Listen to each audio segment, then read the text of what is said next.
Sabi nila, ang OFW daw, malayo ang nararating.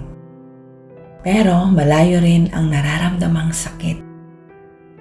Ito ang kwento ni Lyra from Bacolod.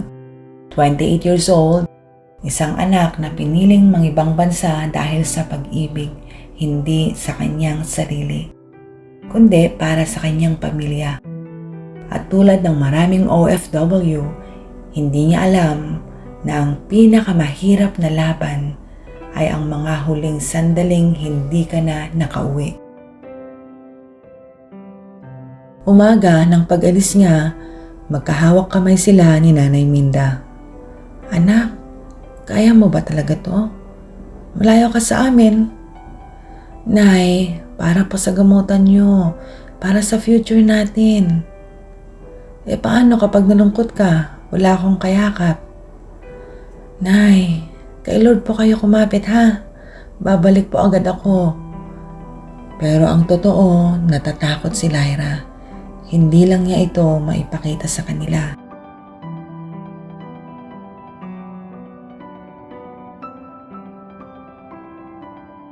Paglapag niya sa Middle East, akala niya bagong simula. Pero simula pa lang ito ng pagod niya. Sinisigawan siya, madalas kulang siya sa kain. Walang day off at gabi-gabi umiiyak siyang mag-isa. "Nay, ang hirap dito." "Anak, kaya mo yan. Hindi ka nag-iisa. Ipagdarasal kita palagi." Pero bawat sabi ng kaya mo yan ay parang karayom na tumutusok sa puso ni Lyra.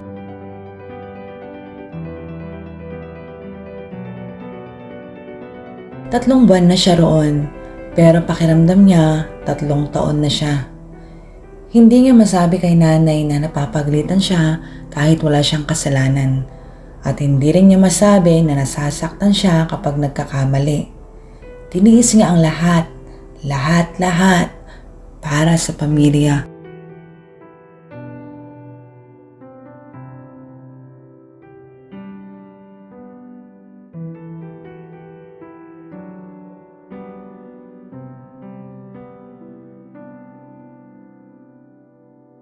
Isang hating gabi, tumawag ang kapatid niyang si Junjun. "O Jun, gabing-gabi ka, tumatawag ka, bakit?" Tahimik, mahigbi.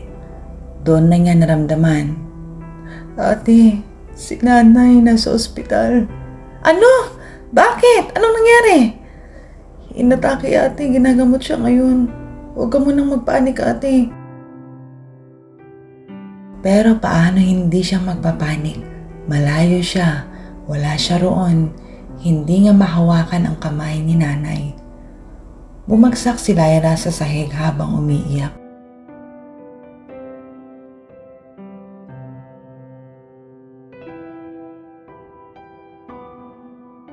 Kinabukasan, naglakas loob siyang magpaalam. "Mom, please, I need to go home. My mom is at the hospital." "No! Busy now. You cannot leave."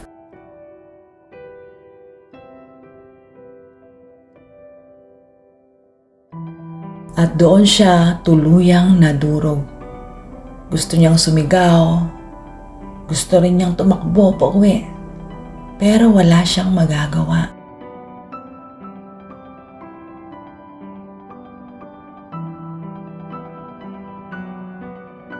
Kinagabihan, tumunog muli ang cellphone. Pagsagot niya, hindi na boses ng kapatid, kundi boses ng pag-iyak. "Ate, si nanay, wala na."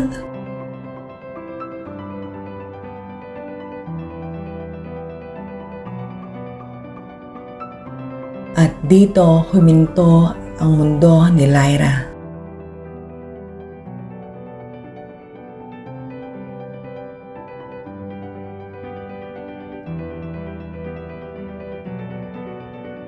"Jun, huwag ka naman magsinungaling. Please sabihin mong buhay pa si nanay." Ate, sorry. Inintay ka niya pero hindi ka na niya inabutan.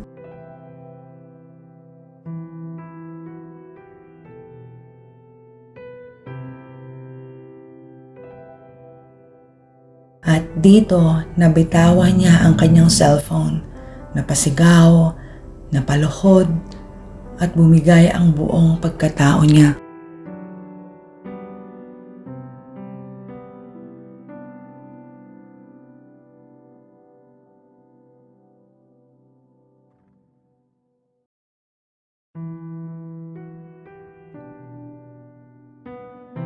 Nang makauwi si Lyra, hindi yakap ang sumalubong, kundi kabaong.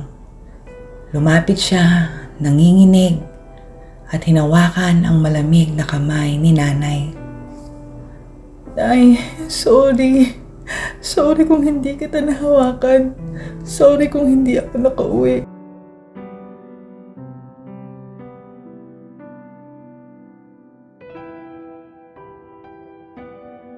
Pero syempre, wala nang sagot na maririnig na galing kay nanay.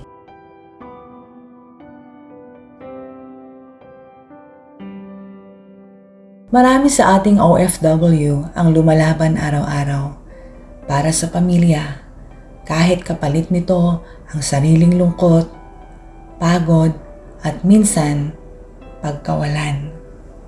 Kung isa ka sa kanila, tandaan mo, hindi nasasayang ang sakripisyo mo. Hindi ka nakakalimutan at hindi ka nag-iisa. Minsan, ang pinakamadaling sabihin ay, kaya ko pa. Pero ang totoo, wasak ka na pala.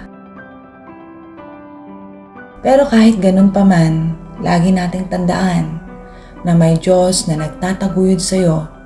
May pamilyang nagmamahal sa'yo kahit malayo ka. At may pag-asang hindi mawawala. The Lord says, "Do not fear, for I am with you. I will strengthen you and help you." Kaya mga ka-fuel, kung may kwento ka rin, tagumpay man, sugat, himala o pag-asa, huwag kang mahihiyang mag-private message sa page na ito. Baka ang kwento mo ang maging inspirasyon at mag-encourage sa iba. At syempre, huwag niyong kalimutang i-follow ang page na ito para sa mas marami pang kwentong magbibigay ng lakas sa ating ka-fuel family.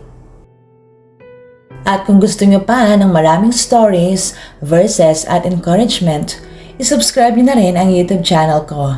Click subscribe na ka-fuel. At para sa mga nasa TikTok, follow niyo na rin ako doon para updated kayo sa mga bagong content na magpapalakas ng faith at puso niyo.